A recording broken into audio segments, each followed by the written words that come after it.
లూకా సువార్త 23వ అధ్యాయము 39వ అధ్యాయం చదవాలని కోరుకుంటున్నాను.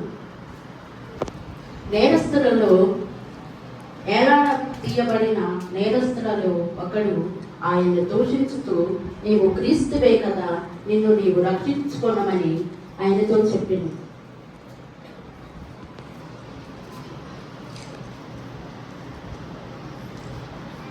యేసు ప్రభువు వారిని ఆ యొక్క బందిపోటు దొంగల మధ్యలో ఆయనను కూడా నేరస్తులుగా నిరూపించారు.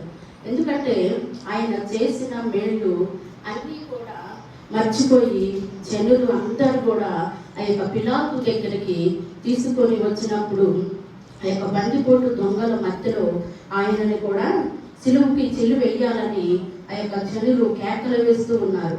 ఆయన చేసిన మేళ్ళు మర్చిపోయి ఉన్నారు. అప్పుడు ఆ యొక్క గొలగోత కొండపైన ఆ యొక్క ఎర్రటి వెంటలో ఆ ముగ్గురిని కూడా దొంగలతో పాటు యేసు ప్రభువు వారిని కూడా సిలువ వేయబడి ఉన్నారు. అప్పుడు మాట్లాడుతూ ఉన్నాడు. ఒకసారి చదవాలని కోరుకుంటూ ఉన్నాను. మళ్ళీ 39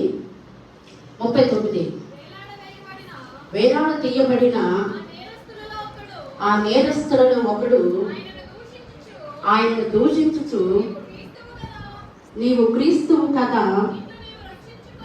నిన్ను నీవు రక్షించుకో, మమ్మను కూడా రక్షించమని చెప్పిన.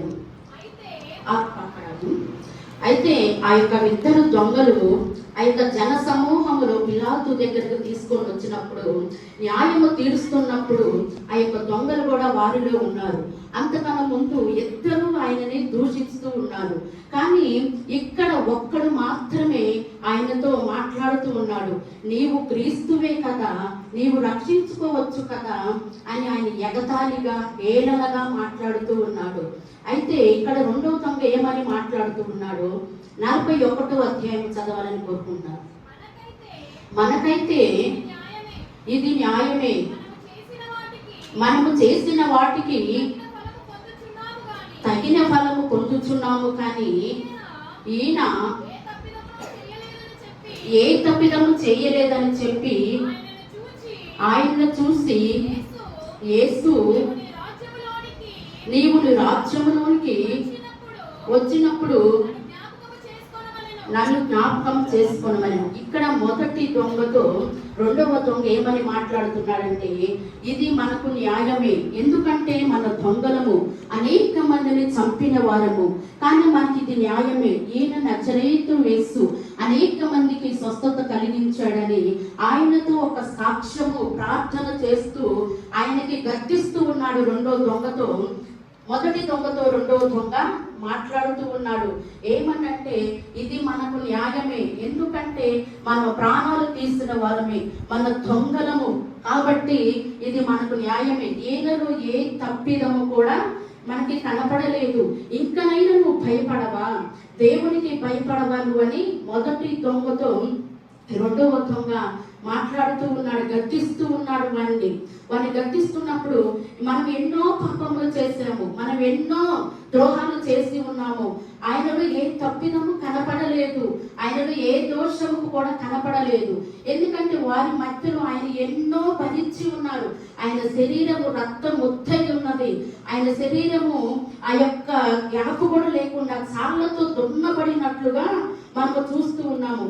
అప్పుడు రెండవ దొంగ ఈ విధముగా గద్దిస్తూ ఉన్నాడు. వాడిని ఇవన్నీ చూసావు కదా, మనుషుడైతే ఇవన్నీ భరించలేడు కదా, ఆయన నిజమైన దేవుడని వానితో మాట్లాడుతూ వాడిని గద్దిస్తున్నాడు. ఇంకనైనా నువ్వు మరణానికి దగ్గరగా ఉన్నావు కదా, ఇంకనైనా నీకు మారు మనసు రాదా అని రెండవ దొంగ మొదటి దొంగతో మాట్లాడుతూ ఉన్నాడు. అప్పుడు యేసు ప్రభువాన్ని చూసి ఈ రెండవ దొంగ ఏమని మాట్లాడుతున్నాడో ఒక్కసారి మళ్ళీ, మనకైతే ఇది న్యాయమే, కానీ ఆయన ఏ తప్పు చేయలేదని ఆయన వైపు చూశాడు. రెండవ దొంగ ఎలా చూశాడంటే, ప్రభువా నన్ను మీరు క్షమించు ప్రభు అని ఆయన ఎంతో తగ్గింపు కలిగి ప్రార్థన చేస్తూ ఉన్నాడు. ఆయనకెళ్ళి చూస్తూ ఉన్నాడు. ఎందుకంటే సిలువ శ్రమ ఆనాటి కాలంలో మరణానికి వాళ్ళ శిక్ష వేసేది ఏంటంటే, ఏ తప్పు చేసిన ఆయన ఘోరమైన తప్పు చేసినప్పుడు సిలువ వేయబడతారు. అలాగే యేసు ప్రభుల వారిని కూడా సిలువ వారి మధ్యలో వేయబడ్డారు. ఆ యొక్క వెర్రటి బెండలో ఆ యొక్క గొలగొత్త కొండ పైన ఆ సిలువలో వేలాడబడుతూ ఉన్నప్పుడు మొదటి దొంగకి మారు మనసు కలగలేదు. రెండవ దొంగకి పశ్చాత్తాపడుతున్నాడు. పశ్చాత్తాపడుతూ ఆయన వైపు దీనంగా చూస్తూ ఉన్నాడు. ప్రభువా, నువ్వెంత కరుణామయుడవయ్యా, మమ్మల్ని వీరి విధముగా నీతో మేము కలిసి ఉన్నామని మొదటి దొంగకి మారు మనసు రాలేదు. రెండవ దొంగకి ఈ రకంగా మాట్లాడుతూ ఉన్నాడు. ఈయన ఏ పాపము చేయలేదు, ఏ దోషము చేయలేదని ఆయన పశ్చాత్తాపడుతూ కన్నీరు కాస్తి ప్రార్థన చేస్తూ యేసు వైపున, యేసు నీవు నీ రాజ్యములోనికి వచ్చినప్పుడు నన్ను జ్ఞాపకం చేసుకో ప్రభువా అని ప్రార్థిస్తున్నాడు. ఆ క్షణంలోనే ఆ దొంగకి మారు మనసు కలిగింది. ఆ క్షణంలోనే ఆయన ఎంతో పశ్చాత్తాపడ్డాడు.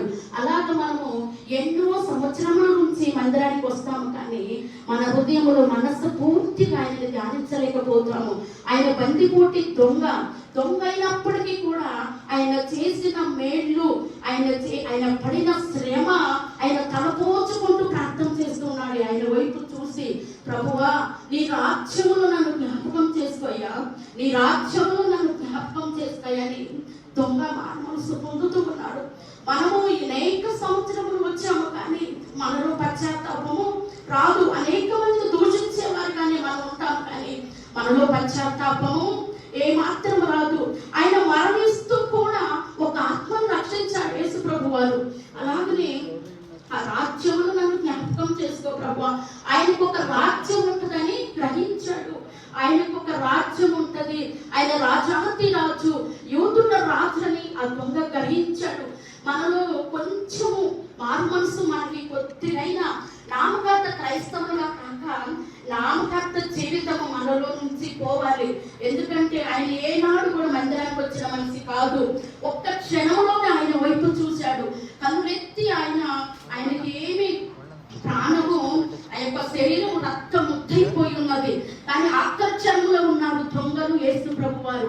ఆ క్షణంలో యేసు ప్రభు వారిని చూసి, తండ్రి, నీ రాజ్యంలో నన్ను జ్ఞాపకం చేసుకో ప్రభువా, మా పాపములు క్షమించు ప్రభువా, మా పాపములు క్షమించు ప్రభువా, నీ రాజ్యములు నీతో నన్ను తీసుకెళ్ళు ప్రభువా అన్న మాట మనం పలికి ఉండాలి. ఎప్పుడు కూడా ప్రతి క్షణము కూడా ఆయన ఎంతో మన విధముగా, ప్రభువా మమ్మల్ని జ్ఞాపకం చేసుకోవాలని ప్రార్థన చేస్తూ ఇక్కడ తగ్గింపు కలిగిన జీవితమును, మారు మనసు జీవితమును అనేకమైన, ఇక్కడ మొదటి దొంగ ఏం మాట్లాడుతున్నాడు, ఆయనకి ఎంత శ్రమ పెట్టినా కానీ దేవుడు ఎందు భయము లేదు. ఈ రకంగా ఇన్ని సమస్యలు ఉన్నావు కదా, నువ్వు ఇప్పుడైనా దేవునికి భయపడవా అని మాట్లాడుతూ మొదటి దొంగతో ఈ విధముగా రెండవ దొంగ మాట్లాడుతూ ఉన్నాడు. యేసు ప్రభు వారితో కూడా మాట్లాడుతూ ఉన్నాడు. అందుకు ఆయన, నేడు నీవు నాతో కూడా పరదేశంలో ఉండువని నిత్యముగా నీతో చెబుచున్నాను. అంతకంటే మనకు భాగ్యం ఏం కావాలండి? ఆయన రాజ్యంలో మనం చర్చబడటానికి కదా ఇన్ని ప్రార్థనలు, ఇన్ని ఉపవాసములు మనం చేస్తూ ఉన్నది. అలాగ తగ్గింపు కలిగి మనలో ఎలాంటి కలుషము లేకుండా ఆయనలో మనం గడిపినప్పుడు మాత్రమే ఆయనలో మన వారసులుగా ఉండగలుగుతాము. ఆయనలో మనం చేర్చబడినప్పుడు మాత్రమే మనకు జీవ కిరీటం వస్తుంది. అనేక సంవత్సరముల నుంచి మన మందిరానికి రావచ్చేమో, కానీ ఈ యొక్క మొదటి దొంగలాగా మనం ఉండకూడదు. రెండవ దొంగలాగా పశ్చాత్తాపడే వారిగా మనం ఉండాలి. ఆయన చూసేవారిగా మనం ఉండాలి. శ్రమలలో ఆయనకు మొరపెట్టే వారిగా మనం ఉండాలి. ఒక ఆత్మను రక్షించే వారిగా మనం ఉండాలి. అలాగే యేసు ప్రభు వారు ఎంతగానో ఆ యొక్క మరణానికి సిద్ధమై ఉన్నప్పుడు ఒక క్షణము ఆయన మరణిస్తాడు, కానీ ఇక్కడ బందిపోతు దొంగని చెల్లిస్తున్నాడు. మనము అలాగ ఆయన ఎంతో పశ్చాత్తాపడే వారిగా ఉండాలి. యేసు ప్రభు వారు క్షమించాడు. మనము ఎన్ని పాపములు చేసినా కానీ మనము ఎప్పటికప్పుడే మర్చిపోతూ ఉంటాము. అలాగా కాక ప్రతి విషయంలో కూడా మన మనసు ఆయనకి నచ్చాలి, మనం చేసే ప్రార్థన ఆయనకి నచ్చాలి. అలాగనే మనం వచ్చిపోయే వారిగా కాక రెండవ దొంగ ఏ విధంగా ఆయన సన్నిధిలో పశ్చాత్తాపడుతూ ఉన్నాడు. అలాగా మనం ఉండాలి. ఆయన రాజ్యంలో మనం చేర్చబడాలి. ఆయన యూదులు రాజని, రాజాతి రాజని ఆ దొంగ పలుకుతూ ఉన్నాడు. మనము కూడా ధైర్యముగా అనేక మంది సువార్తను ప్రకటించేవారిగా, ప్రాణ త్యాగము చేసేవారిగా ఉండాలి. నామకార్థ క్రైస్తవులుగా మనం ఉండటానికి వీల్లేదు. ఎందుకంటే బందిపోటు దొంగ అనేక మందిని చంపి ఉన్నాడు ఆ దొంగ. కానీ ఇక్కడ యేసు ప్రభును చేసిన మేలు గుర్తు చేసుకొని ఆ యొక్క తలపోసుకుంటే ఎవరు ఈ రకంగా ప్రాణం పెట్టేది? ఇన్ని మాటలు ఎగతాళి అపహాసిస్తున్నా కానీ తల ఉంచుకొని ఆయన భరించాడు. ఈ లోకంలో ఎవరు మన కొరకు ప్రాణం పెడతారని దొంగ గ్రహించాడు. దొంగ రక్షించబడ్డాడు, ఆయన రాజ్యంలో చేర్చబడ్డాడు. మనం ఈ రోజు మొదటి దొంగలాగా ఉన్నామా, రెండో దొంగలాగా మనం ఉన్నామా? ఒక్కసారి మన హృదయం ఆయనకి చెప్పుకుంటూ ఈ యొక్క మంచి శుక్రవారం రోజు మన పాపముల కొరకు, మన దోషముల కొరకు ఆయన ఎవరి రక్తమును ప్రాణముగా బలిగా మార్చి మనం రక్షించుటకు ఈ రకంగా ప్రాణత్యాగము చేశాడు. మనం రెండో దొంగలాగా ఉండటానికి మనం సిద్ధపడదాం. ఈ యొక్క దేవుడి మాటలో దీవించి ఆశీర్వదించుకుంటాం.